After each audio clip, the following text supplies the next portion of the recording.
లోపల మాట్లాడుతున్నా మనం. నమస్తే, వెల్కమ్ టు దిశా టీవీ. ప్రస్తుతం మనతో పాటు హైదరాబాద్ బీఆర్ఎస్ ఎంపీ అభ్యర్థి గడ్డం శ్రీనివాస్ యాదవ్ గారు ప్రజెంట్ మనతో ఉన్నారు. ఎలాంటి లక్ష్యాలతో ముందుకెళ్ళబోతున్నారు కనుక్కుందాం. ప్రధానంగా కేసీఆర్ గారు మీకు టికెట్ ఇచ్చారు, ఎలా ఫీల్ అవుతారు? చాలా సంతోషంగా ఫీల్ అవుతున్నా. ఒక విద్యార్థి రాజకీయాల నుంచి వచ్చిన వ్యక్తికి, ఒక బీసీ వర్గానికి చెందిన వ్యక్తికి, ఒక విద్యార్థినికి, ఒక నిబద్ధత కలిగినటువంటి వ్యక్తికి నన్ను అన్ని లక్షణాలు, నా లక్షణాలు అన్నీ నాలో గుర్తించి నాకు టికెట్ ఇచ్చారు. చాలా సంతోషం, చాలా సంతోషం. ఎందుకు అనంటే నేను 18 సంవత్సరాల కిందనే నేను గ్రంథాలయ చైర్మన్ చేసిన. ఈ పార్టీలో 15కి వచ్చిన. కేసీఆర్ గారు, కేటీఆర్ గారే నాకు 2 కళ్ళు. ఎందుకనంటే వారి యొక్క ఆలోచనతోని నేను ప్రభావితమైన. నాకు మొన్న గోషమ్మలో టికెట్ చివరి స్థానంలో మిస్ అయినా కానీ నేను ఏమీ బాధపడలే. కేసీఆర్ గారు నాకు అప్పుడు కూడా ధైర్యం ఇచ్చిర్రు. మరి ఆ ధైర్యంతో నిలబడ్డా. ఇవాళ నాకు టికెట్ ఇచ్చిర్రు. నేను బీసీ పక్షాన, విద్యార్థి పక్షాన, యువ పక్షాన, అందరి పక్షాన నేను ఇలా కేసీఆర్ గారికి కృతజ్ఞతలు తెలియజేస్తూ ఉన్నాను. అంటే ఫ్రెండ్లీ పాలిటిక్స్లో భాగంగా ప్రతిసారి ఒక అభ్యర్థిని పెడతారు తప్ప అసదుద్దీన్కి సపోర్ట్ చేస్తారు బీఆర్ఎస్ అనేది కూడా ప్రచారంలో ఉంది. ఈ నేపథ్యంలో అసదుద్దీన్కు మీరు అభ్యర్థి ప్రకటించిన నేపథ్యంలో మిమ్మల్ని డమ్మీ క్యాండిడేట్గా ప్రకటించవచ్చా, లేకపోతే దమ్మున్న క్యాండిడేట్గా అనుకోవచ్చా? అది కాదు భయ్య, ఒక్కసారి 4 నెలలు ఎన్నుకోవో నేను డమ్మీ ఏందో తెలుస్తుంది. గోషమ్మలో అడుగు. ఇవాళ మీరు అన్నది కరెక్టే. ఆ డమ్మీ అన్నది చరిత్ర. ఇవాళ అసలు ముక్కు ముఖం తెలియని వ్యక్తికి టికెట్ ఇవ్వాలి మీరు అన్నట్టు, అదే నిజం అవుతే. ఇలా గడ్డం శ్రీనివాస్ యాదవ్ అంటే ఒక బ్రాండ్. గడ్డం అంటే ఒక బ్రాండ్.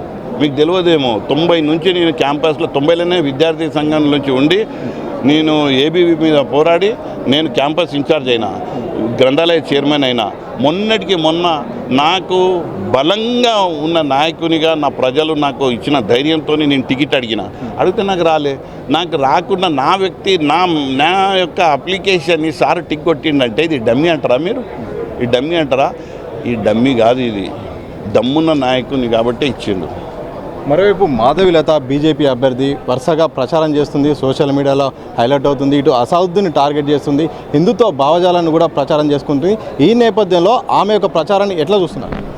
నిజంగా ప్రజాస్వామ్యంలో ఇలాంటి ప్రచారం చేసే వాళ్ళకు కొద్దిమంది ఆకర్షితులు అవుతారేమో కానీ వాళ్ళ భవిష్యత్తు అంధకారం. ఎందుకనంటే నేను ఒక్కటి చెప్తున్నా, మీరు అడిగినరని చెప్తున్నా మాధవిలత గారి గురించి. మాధవిలత గారి 3 పిల్లలు ఐఐటీ చేయొచ్చు, విరంచి హాస్పిటల్ పెట్టుకోవచ్చు, వాళ్ళ ఆర్థికంగా మంచి అభివృద్ధి కావచ్చు. మా హైదరాబాద్కి వచ్చేమో మా పిల్లలకేమో రజాకారులది భాష వినిపిస్తుంది, వాళ్ళని రెచ్చగొట్టే భాష వినిపిస్తుంది, వాళ్ళ మధ్యలో ఒక చిచ్చు పెట్టే భాష వినిపిస్తుంది. అంటే మీ పిల్లలేమో మంచిగా చదువుకోవాలి, మీరేమో బ్రాంచ్లు ఓపెన్ చేయాలి, మా పిల్లలు అభివృద్ధి కావద్దు, ఇట్లనే మేము హిందూ ముస్లిం అని కొట్లాడుకోవాలి, మేము తన్నుకోవాలి, మేము ఈడనే ఉండాలి. ఇది ప్రజాస్వామ్యంలో మంచి ఆలోచనలు కావు. ఎవరైనా ఇవాళ ప్రజాస్వామ్యాన్ని మేలు కోరే వాళ్ళందరూ ఖండించవలసిన అవసరం ఉంది. నీకు టికెట్ ఇచ్చింది, నాకు టికెట్ ఇచ్చింది, అక్కడ ఉన్న అసదుద్దీన్ ఓవైసీకి టికెట్ ఇచ్చింది. అందరం ప్రజలలో పోదాం, ప్రజలలో మనం ఏం చేస్తామో చెప్పుకుందాం, మనం ఏం చేసినామో చెప్పుకుందాం, మన యొక్క నాయకత్వాన్ని చూపెడదాం. కానీ రోజు ఎలర్జీ వచ్చేటట్టు ఏంది నీ కాంట్రిబ్యూషన్ ఏందమ్మా? నీది 3 మాసాలలో వచ్చి మొత్తం రోజు ఒక లెసన్ చదివి టీవీలో కూడా చెప్తున్నందుకు నాతో రా డిబేటు. నువ్వు ఇంగ్లీష్లో మాట్లాడితే నేను ఇంగ్లీష్లో మాట్లాడతాను, నువ్వు హిందీలో మాట్లాడితే నేను హిందీలో మాట్లాడతా.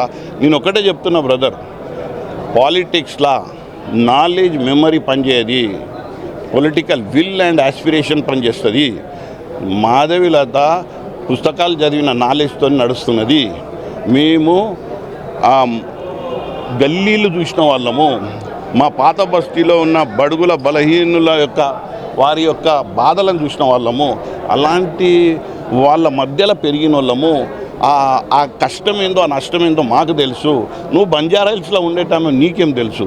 ఇది చాలా తప్పు. శ్రీనివాస్ యాదవ్ గారు, మరోవైపు అసదుద్దీన్ గారు అయితే ఎంఐఎం అధినేత, వరుసగా ఎంపీగా గెలుస్తున్న వ్యక్తి. ఇలాంటి నేపథ్యంలో ఎట్లా ఆయన గెలవనించగలుగుతారు, ఎట్లా ముందుకెళ్ళగలుగుతారు? నాకు మాధవిలత పోటీ కాదు, అసదుద్దీన్ ఓవైసీ పోటీ కాదు. నాకు నా పార్టీ ఏదైతే అభివృద్ధి చేసిందో అదే నేను మాట్లాడతా. నేను ఇంకా వేరేది ఏం మాట్లాడా. నాకు ఎవరు ఎందుకు నాకు పోటీ? నా పని మా కేసీఆర్ గారు ఏం చేసిర్రో, మా కేటీఆర్ గారు ఇవాళ హైదరాబాద్ని అభివృద్ధి చేసిర్రు, వారు ఏం చేసిర్రో అది చెప్పుకుంటా. అది చెప్పుకొని వాళ్ళకి అర్థం చేపిస్తా, వాళ్ళ చైతన్యపరుస్తా, ఓట్లు అడుగుతా. కానీ హెయిట్ స్పీచ్ చెప్ప మనుషులతో కొట్లాడిపియా, వాళ్ళను జైల్లో వేపియా. నేను ప్రేమిస్తా మనుషులను, నేను అభిమానిస్తా మనుషులను, వాళ్లకు నేను తెలియజేస్తా, వాళ్ళను ఆర్థికంగా పెంచే లక్ష్యంతో ఉంటా. ప్రతి ఒక్కరూ ఇవాళ ఓల్డ్ సిటీలో ప్రతి వ్యక్తి ఎదగడానికి ఏం కావాలనో అది నేను పనిచేస్తా. అందుగురించే నేను 2000 అడ్మిషన్లు ఇచ్చిన. నేను ఇవాళ నేను మాటలు చెప్పి పని చేసి ఇవాళ మాటలు చెప్తున్నా. ఇలా మీరు యూట్యూబ్లో కొడితే అంతా తెలుస్తుంది. సో నేను ఏమంటున్నా అంటే ఒకటే, మాకు కావాల్సింది అభివృద్ధే మా నినాదం. ఇటువైపు నుంచి దానికి కాదన్నా, అటువైపు నుంచి కాదన్నా దాన్ని ఖండిస్తాం. Thank you very much. మొత్తంగా ఇది హైదరాబాద్ బీఆర్ఎస్ ఎంపీ అభ్యర్థి గడ్డం శ్రీనివాస్ యాదవ్ గారు అయితే ప్రధానంగా చెప్తుంది. సో హేట్ స్పీచ్ అయితే ఈయన ఎట్టి పరిస్థితుల్లో హేట్ స్పీచ్ జోలికి వెళ్ళాను, ప్రజలకు ఏం కావాలో అదే నెరవేరుస్తా. అలాగే బీఆర్ఎస్ ఏదైతే అభివృద్ధి కార్యక్రమాలు చేసిందో అది ప్రజల్లోకి తీసుకెళ్తే తప్ప వ్యక్తుల యొక్క ప్రసంగాలతో ఇది ప్రజల్ని ముందుకెళ్ళడం కూడా సరైనది కాదు. నేనైతే చాలా పద్ధతిగా గతంలో ఏం చేసిందో భవిష్యత్తులో ఏం చేయబోతున్నామో ఓటర్లకు చెప్పి ఓటు అడుగుతాను, తప్పకుండా ఎంపీగా గెలుస్తానని కూడా ఆయన ధీమా వ్యక్తం చేసిన సందర్భం చూడొచ్చు. కెమెరా పర్సన్ వాసవంతో సతీష్, దిశ టీవీ, హైదరాబాద్.